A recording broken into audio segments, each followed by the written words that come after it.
Davis, the Buffalo Bills made some news here at NFL Combine Week on Tuesday, announcing a 4-year contract extension for receiver Khalil Shakir, worth a little more than $60 million.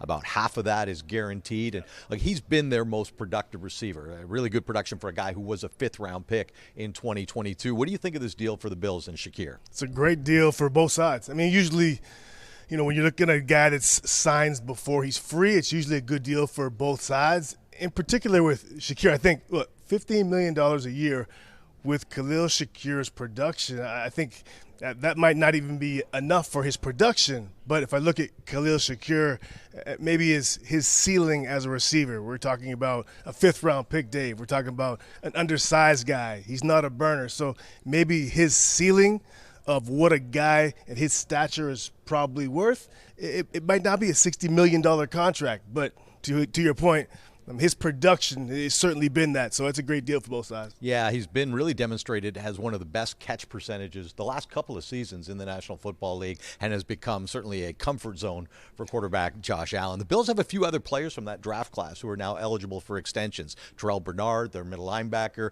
Christian Benford, starting corner. But the one that's made some waves here leading up to the Combine, and again this week, is running back James Cook, who certainly had a great season for the Bills, but he jumped on social media recently. Thinks he's worth $15 million a season in a world where Saquon Barkley is getting 12. Derrick Henry's getting 8. Yeah, on the surface it would seem outrageous. What do you think of his number and the tactic he's taking of going public, which doesn't seem to be something that really fits the Bills' culture, the way they do things? Great point. It doesn't fit the Bills' culture. I don't think he's doing himself any favors by doing that. And here's another thing. If your contract's up, and you're going into the table and you want to talk about how much you would like, that's fine.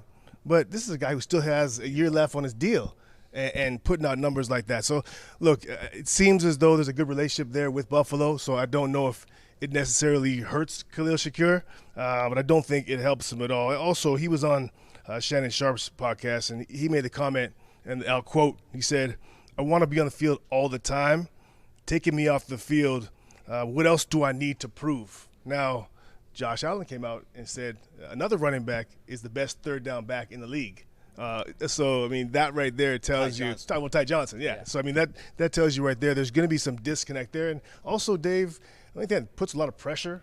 They're not going to resign. I don't think they're paying him that now in the offseason. There's no way. And I think that puts a lot of pressure on James Cook this next season. Well, and it may just show that there's a bit of a departure in the vision, because James Cook was on the field for 45% of snaps last year. He hasn't been an every down player, and if he sees himself that way, that certainly could affect his market. Gets done this offseason? I kind of think it does.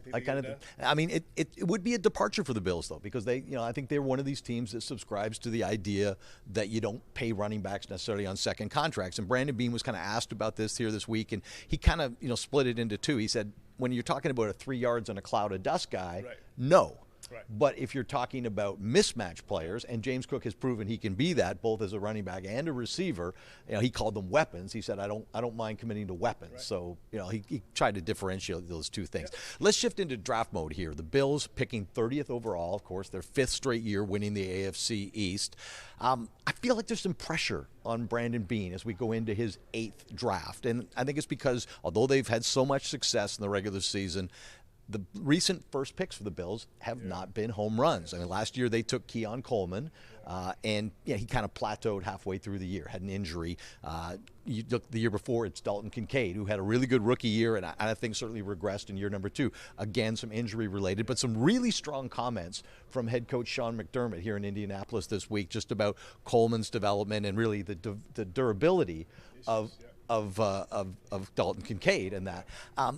How much pressure do you think there is on Beane, and where, given the Bills' needs, do you think they go with that first pick at number 30? Yeah, you make good points, and even add Kaiir Elam to that list as well. Got 1 year left on his contract to save his career, maybe, because he's not a starter, and he was a first-round pick. Absolutely, yeah.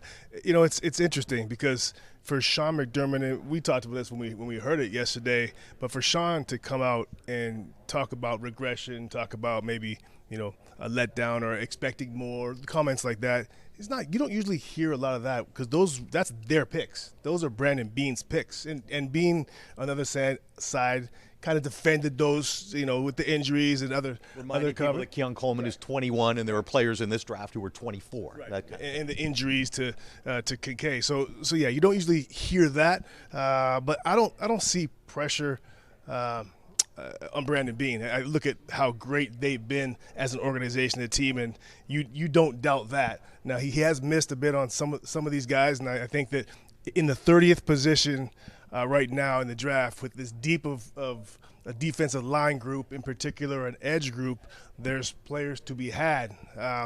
If I look at what the biggest move for the Bills will be in the next 2 months here, it's not going to be at pick 30. It's going to be on the phone trying to get Myles Garrett, Max Crosby, whoever that dominant edge rusher is, because at the end of the day, pick 30 might help them in a rotational standpoint. I don't think you're getting – I always say this, the Bills need one dominant player on defense to get them over the edge, and at 30, I don't think you're getting that guy. Yeah, they've invested quite a bit of draft capital in the defensive line. Greg Rousseau, Ed Oliver, both high draft picks, and of course signing Von Miller 3 years ago as well. So we'll see if there's another move for the Bills coming this offseason to try to bolster and create some disruption on that defensive line.